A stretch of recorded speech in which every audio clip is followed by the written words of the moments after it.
اعوذ باللہ السمیع العلیم من الشیطان الرجیم من حمزہ ونفخہ ونفسہ بسم اللہ الرحمن الرحیم ربی یسر ولا تعسر وتمم بالخیر ربی زدنی علما قل لا يستوی الخبیث والطیب ولو اعجبک کثرۃ الخبیث فاتقوا اللہ یا اولی الالباب لعلکم تفلحون۔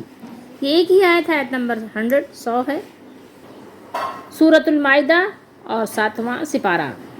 آپ فرما دیجئے نہیں برابر ہو سکتا پاک ناپاک اور پاک، یا پاک اور ناپاک، ٹھیک ہے، پہلے ناپاک کا ذکر ہے اور پھر پاک کا۔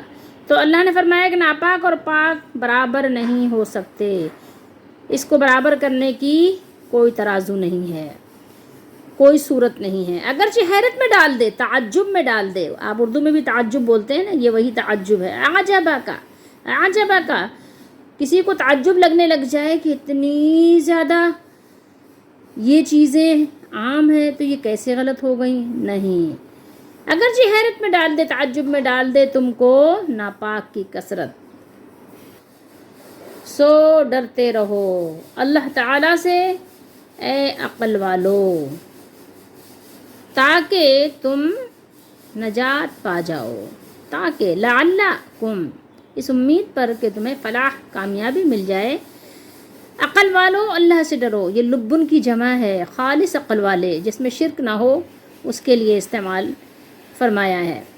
یعنی اگر کسی کے پاس عقل ہے، خالص عقل ہے، عقل سلیم ہے، تو پھر اس کو کیا کرنا چاہیے؟ تقوی حاصل کرنا چاہیے، تاکہ وہ کامیاب ہو جائے، اور ایسی کامیابی مل جائے کہ جس کے بعد پھر کبھی کسی ناکامی کا منہ نہ دیکھنا پڑے۔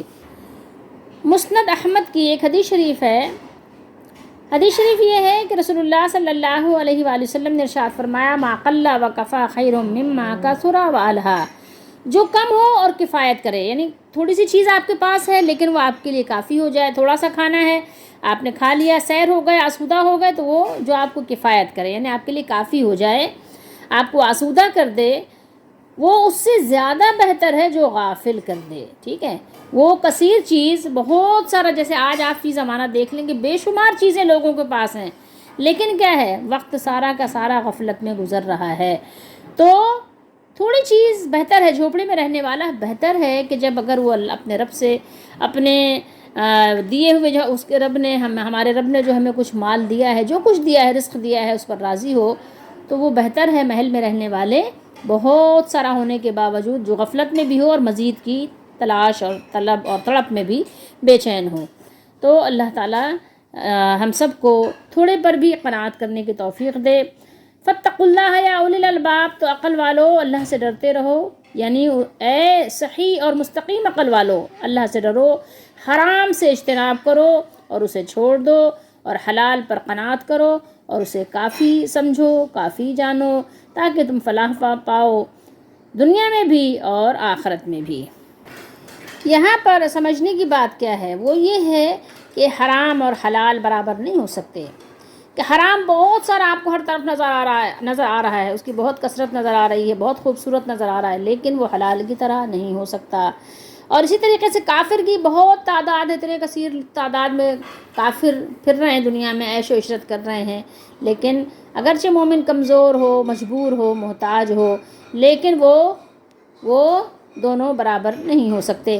ایک طرف لاکھوں کی تعداد ہو، کروڑوں کی ہو، اربوں کی ہو، ایک طرف دو چار لوگ ہی صحیح، لیکن دونوں کا پلڑا برابر نہیں ہو سکتا۔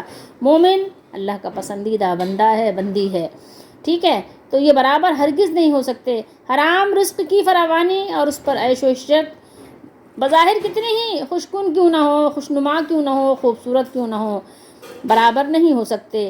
انسان پر لازم ہے، ہم سب پر لازم ہے کہ ہمیں رزق حلال پر قناعت کرنا چاہیے، خواہ وہ ظاہر میں کتنا ہی حقیر ہو، بہت تھوڑا سا ہو، زمین پر بیٹھنا پڑے، کیا فرق پڑتا ہے اگر زمین پر بیٹھنا پڑے تو؟ اللہ کے نبی محمد رسول اللہ صلی اللہ علیہ وسلم بھی تو زمین پر بیٹھتے تھے، تمام انبیاء کی سنت کو آپ دیکھ لیجئے، لیکن یہ چیز کب ممکن ہے؟ جب گھر کے سب لوگ آپ کے ساتھ تعاون کریں۔ اس سے پہلے ہم نے کون سی آیت پڑھی تھی؟ اس سے پہلے ہم نے پڑھی تھی آیت نمبر 99، پڑھی تھی، کیا پڑھا تھا وہاں پر؟ ما علی الرسول الا البلاغ واللہ یعلم ما تبدون وما تکتمون۔ اللہ نے فرمایا کہ رسول اللہ صلی اللہ علیہ وسلم کے ذمے کون سا کام ہے سوائے اس کے کہ اللہ کے پیغام کو پہنچا دے۔ کس کو؟ اللہ کے بندوں کو، یہی تھا نا۔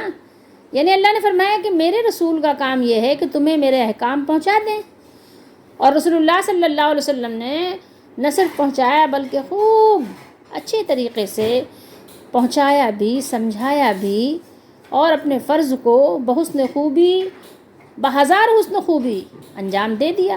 اب اگر تم ان احکامات کی تعمیل میں کوتاہی کرو گے تو اس کے تم خود ذمہ دار ہو۔ سمجھ رہے ہیں بات کو؟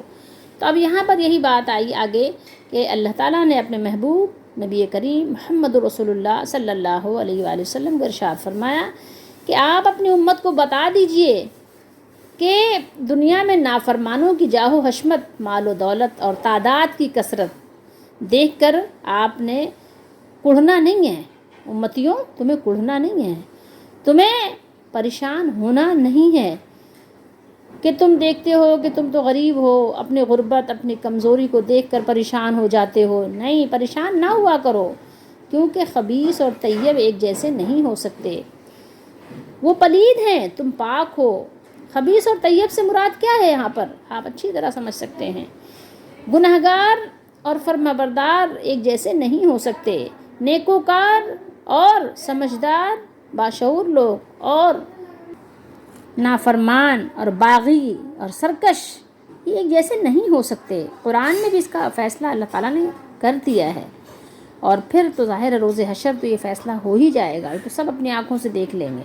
تو ایسا ممکن نہیں ہے کہ دونوں ایک جیسے ہو جائیں، کہ فرمانبردار نافرمان اور کافر اور مومن، طیب اور خبیث ایک جیسے ہو جائیں۔ نہیں، یہ خبیث کا کیا مطلب ہے؟ ناپاک، گندا، گندگی، ستھرا، طاہر، طیب، طہارت، پاکیزگی، نفاست، تو یہ ایک جیسے نہیں ہو سکتے۔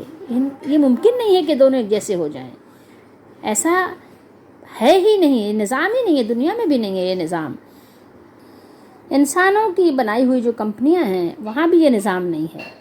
وہ امپلائیز جو بڑے اوبیڈینٹ ہوتے ہیں، بہت ہی یعنی ٹائمنگز کے پنکچول ہوتے ہیں، پابند ہوتے ہیں، اور وقت پر آتے ہیں، وقت پر کام کرتے ہیں، وقت کو ضائع نہیں کرتے، باسز کے اپنے جو ہے کیا کرتے ہیں، بات سنتے ہیں اور ان کے کام کو وقت پر انجام دیتے ہیں۔ اور وہ جو کبھی حاضر ہیں کبھی غیر حاضر ہیں، بے ٹائم آ رہے ہیں، بے وقت کام کر رہے ہیں، اور جو ان کے باسوں نے ان کو آرڈر کیا ہوا ہے اس کو بھی وہ ٹائم پر پورا نہیں کر رہے ہیں، تو کبھی بھی ایسا نہیں ہوتا۔ جب جو ہے اپریزل ہوتا ہے کہ دونوں کا برابر ہو، نہیں ہوتا۔ ایک کو ویری گڈ ملتا ہے اور ایک کو کیا ملتا ہے؟ ایک کو سیٹسفیکشن ملتا ہے، کبھی اس سے بھی نیچے کی ڈگری ہو جاتی ہے۔ کہتے ہیں آپ امپروو کریں اپنے آپ کو۔ تو اب آپ دیکھیں کبھی کسی کو ایکسیلنٹ مل جاتا ہے، تو یہ سب چیزیں دنیا میں بھی آپ دیکھ سکتے ہیں، ایک جیسے نہیں ہیں۔ تو آخرت کے لیے بھی دیکھ لیجئے کہ ایک خاتون، ایک مرد پردہ کرتے ہوں اور ایک بے پردہ پھر رہے ہوں، تو کیا دونوں برابر ہیں؟ اللہ کے نزدیک نہیں ہو سکتے نا۔ اسی طریقے سے ایک تہجد گزار ہے، سچ بولتا ہے، امانت دار ہے، لوگوں کا خیر خواہ ہے، لوگوں کے ساتھ حسن سلوک سے پیش آنے والا ہے، رشتوں کو جوڑنے والا ہے، اور حلال روزی پہ قناعت کرنے والا ہے، سود سے اپنے آپ کو بچاتے ہیں، رشوت سے بچاتے ہیں، حرام مال سے بچاتے ہیں، دوسروں کا مال ہڑپ کر لینے سے، کھانے سے بچاتے ہیں، تو یہ دونوں کیسے برابر ہو سکتے ہیں؟ ایک شخص ہے کہ لوگوں کو دھوکہ دے رہا ہے، لوگوں کو تکلیف، لوگوں کو پریشانی میں ڈال رہا ہے، لوگوں کے ساتھ فریب، لوگوں کے ساتھ منافقت، تو کیسے برابر ہو سکتے ہیں؟ نہیں ہو سکتے۔ جب دنیا میں ایسا کوئی قانون نہیں ہے تو اللہ کی بارگاہ میں جو سبحان اور قدوس ہے، جس کا اپنا نام ہی ایک نام سبحان ہے، ایک اس کی صفت سبحان ہے، ایک اس کی صفت قدوس ہے، وہ کیسے ایسے نظام کو برابر کر سکے؟ ایسا نہیں ہے، ممکن ہی نہیں ہے یہ بات۔ یہ عام لوگ، عام انسان، ایک جیسے جسم رکھنے والے ایک دوسرے کے لیے اس چیز کو نہیں گوارا کرتے، تو وہ مالک الملک جو ہے وہ اپنے بندوں کے لیے ایسے کیسے فیصلہ کریں کہ دونوں کو ایک ہی پلڑے میں رکھ دیا جائے؟ نہیں، دونوں کا پلڑا الگ الگ ہوگا، اور پھر جو اس کا مقام و مرتبہ ہوگا اس کو کبھی یہ پہنچ ہی نہیں سکتا، اگرچہ ایمان والا بھی ہو۔ لیکن اگر ناپاکی کو پسند کر رہا ہے تو یہ برابر نہیں ہو سکتے. تو مجھے آپ کو غور کرنا چاہیے. کیوں غور؟ اس لیے کرنا چاہیے کہ دیکھیں کبھی کبھی تعجب میں لوگ آ جاتے ہیں کہ یار کتنا دیکھو اس کی شادی میں کتنا خرچہ ہوا، کتنی شاندار اس کی شادی ہوئی، دلہن کو کیا جوڑے دیے، کیا اس کو دیکھو کتنے خوبصورت اس کو زیورات پہنائے، کتنے اس کی جو ہے شاندار اس کے ہال میں بینکویٹ میں اس کی شادی ہوئی، کتنا شاندار، یار وہ تو اتنا مہنگا کیسے افورڈ کیا اس نے. تو آپ دیکھ کر تعجب میں آ جاتے ہیں کتنے لوگ ایسا کر رہے ہیں. میں محروم ہوں اس سے. نہیں، لیکن تم محروم نہیں ہو. محروم تو یہ ہیں کہ انہوں نے تھوڑی سی دیر کے لیے، تھوڑی سی عارضی خوشی کے لیے، عارضی وقت کے لیے انہوں نے جو ہے یہ سارا کچھ اختیار کر لیا. انبیاء علیہ الصلوۃ والسلام کی، صحابہ کرام کی سنت، ان کا طریقہ چھوڑ دیا. اگر تمہارے پاس عقل ہے تو تقویٰ حاصل کرو، ڈرو اپنے رب سے، مالک سے، تاکہ تم ہمیشگی کی جنت حاصل کر لو. اور ہمیشگی کی جنت میں تمہیں ایسی کامیابی ملے. تم روزانہ ڈیلی بیسس پہ تم جو ہے یہ نعمتیں حاصل کرو. کوئی روکنے والا نہ ہو، کوئی ٹوکنے والا نہ ہو، کوئی پابندی نہ ہو، بلکہ عیش و عشرت کی زندگی بسر کرو. تو وہ اچھا ہے یا یہ اچھا ہے جو پتہ بھی نہیں ہے کہ کب آنکھ بند ہو جائے، آج بند ہو جائے کہ کل بند ہو جائے. تو اس پہ غور کیجئے، اس پر عمل کیجئے، اس کو دوسروں کو پہنچائیے، کیونکہ نیکی کی بات پہنچانا بھی نیکی ہے. اللہ تعالی ہم سب کو توفیق دے. تو کوشش کریں کہ اپنی زندگی میں ایک مرتبہ تو ضرور لازمی قرآن پاک ترجمے کے ساتھ، تفسیر کے ساتھ پڑھ لیں، تاکہ قبر میں جواب تو دے سکیں. اللہ تعالی ہم سب کا حامی و ناصر ہو اور ہماری دستگیری فرمائے.